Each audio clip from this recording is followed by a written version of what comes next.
is where things get really twisted. And you know what's the most interesting part is that for Miracle Vibes and Aegon I8 are in the same group. So that sort of makes things a little bit more interesting.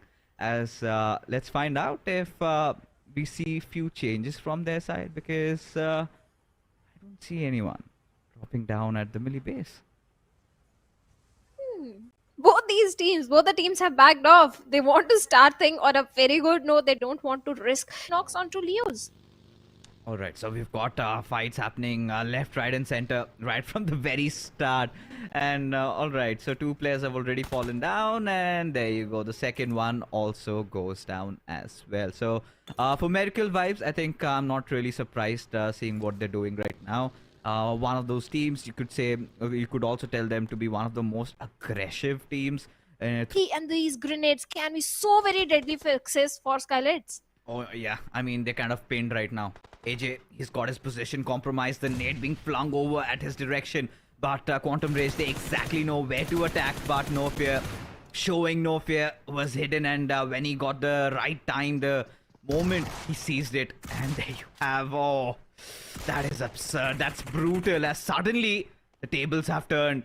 And Quantum Rage are being punished right now for that relentless aggression they were trying to show upon Skylights Gaming, as No Fear, not the best of HP, trying to take a fight against Elsie, was just trying to kind of bob and weave, jump around, and try to find a knock on No Fear, but still has taken quite some damage. And there you have it. Just a knock there. Trade did not come through. As a matter of fact, Goku makes it. All these teams just trying to get in close. They get eliminated. They just vanish somewhere else, so that they could enjoy, some points in their names. As 7th Element, Tokusaurus getting the better out of action, as he won't survive even for a second when the trades are finally seeming to come through for Stalwart Esports. And I see so very close to the player of 7th Element, and he has no idea. But I see he has his eyes somewhere else onto the another player. And 7th Element, they are in some trouble, but I see it needs to be a bit cautious about the position of Talkers over there. And 4MV doing a beautiful third party, and 7th Element, finally the player steps in and takes down Tops over there. And now instant confirmation will be coming in. But can he save his fallen teammates? Can he save his teammates? Because they are in a sandwich situation where the players of 4MV are already closing in east with the vehicle, close in the distance, looking for the confirmation. Apex is also there. And now there is no chance that 7th Element can survive this situation. And they have been eliminated.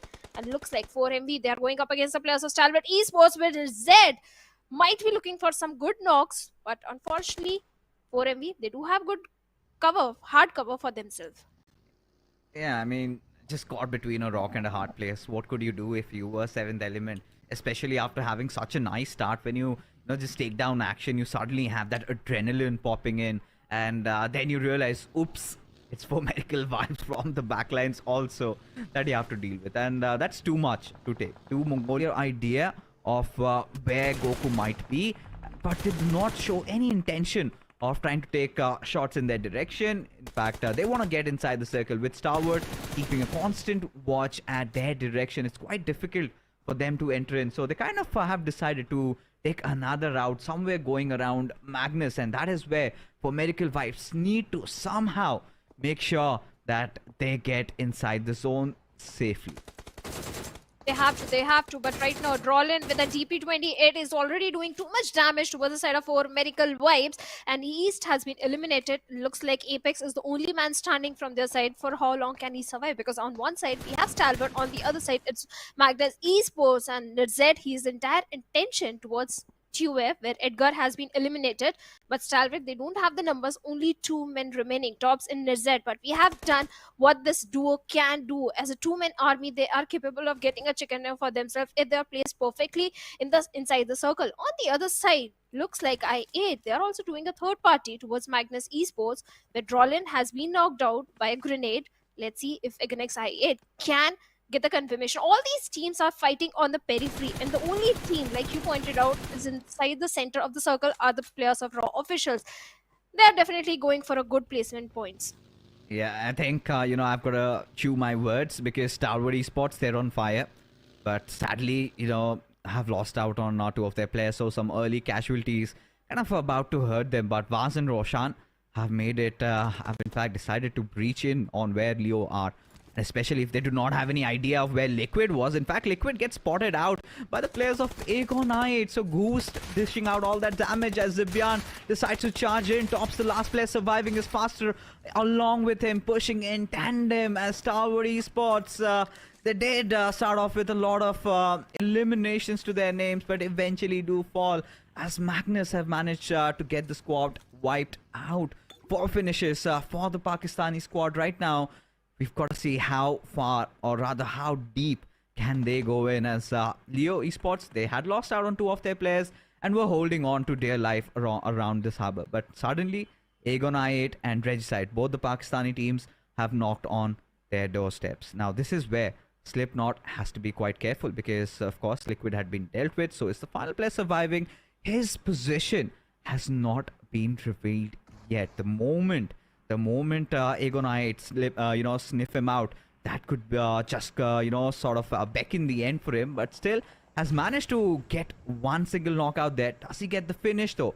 That's a big question, as Regicide also trying to capitalize on the situation, deciding to push in on towards the warehouse as they hear all that commotion happening.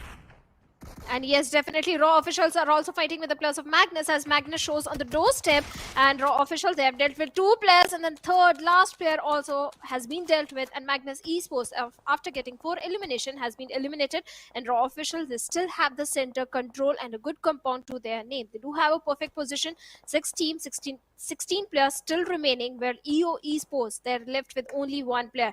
The only threat Raw officials can face are the players of TUF, but right now they are on the periphery of the circle. So Raw officials looking pretty comfortable, but they don't have enough medkits in their hand. They don't have enough resources in their hands to go for that chicken dinner for themselves. But still, maybe if they manage to get some good loot onto the crates of the opponents, maybe this can be the game. But right now, Againx I8, Falak is charging towards the side of Slipknot. Slipknot does have a DBS in his hands, so he needs to be a bit careful. But this time, Falak is not taking any chance.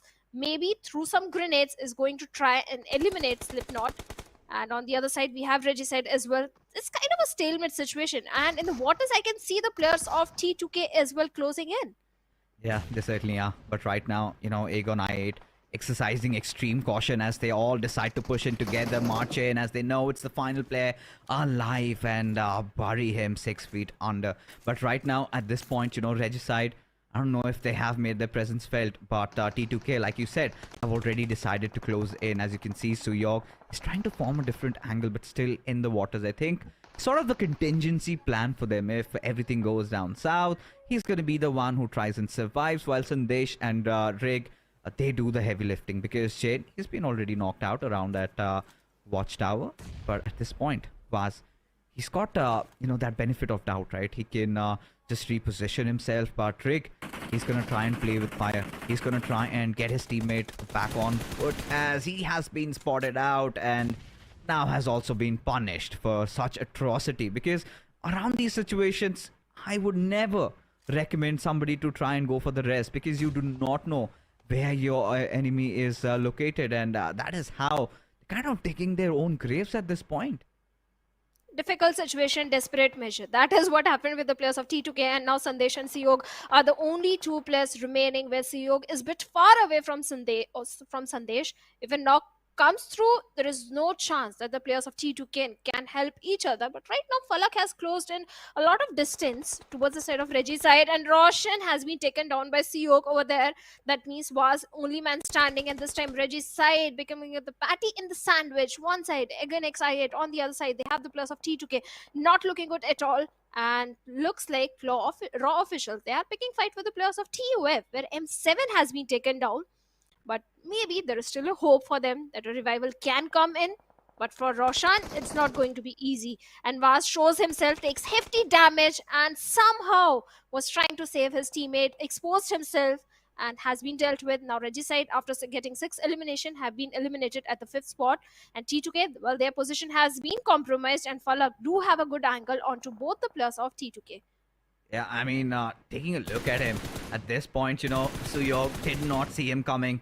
It is some bullets right from heaven have been dashed upon him, as Sandesh, the final survivor, T2K, all they could do was come down to this moment as Aegon I8 fighting for complete control over this harbor area as Sandesh does manage to take one of those players down, but he's on real low HP as Sandesh still trying to keep himself alive, where Aegon I8 have decided to take that safer recourse, right? First initiate that revival on one of your teammates and then maybe go after him, as Falak is trying to provide cover fire from up top. And at this point, Sandesh, what does he do? Where does he go? As he's managed to take down Falak. Now they do not have to worry about threat from above, right? Now he can have his entire attention focused on Ghost and IQ, as still, Sandesh fighting till death. Already has dished some massive amount of damage, has taken down one player. But that's all he's gonna get, as IQ managing to seal things off from here. But from now onwards, Claw from Raw and all their teammates are gonna march in on towards the compounds. They know right now the iron is hot. This is the perfect time to strike, and that is exactly what they have decided to do. But before they do anything at all, Ghost just gets back to his life and instantly takes one player down, as Kansha needs to be really careful as Aegon I8 trying to revive the remainder of their teammates. Yes, they are going for the revival, but again, XIA, they still have an upper edge. They do have majority of the control of the circle on the other side. Raw officials, let's see what's going to happen. Yes, Yeta Uta down on the ground, on his knees. On the other side, Claw might be going for the rescue mission onto Yeta Uta, and IQ is trying to have some higher ground onto the players of Raw official and provide that information to Ghost, who is already aggressing, but from the backlines, one player. The way the players of Raw officials are surrounding the players of I8, looks like Raw officials can take this fight and win this one, but IQ finds a perfect knock onto Claw over there. Yeta Uta still bleeding. That means Kancha is the only man standing. A 1v3 situation, and Falak with the DBS going for a close frontal battle. Can he take him down? Already taken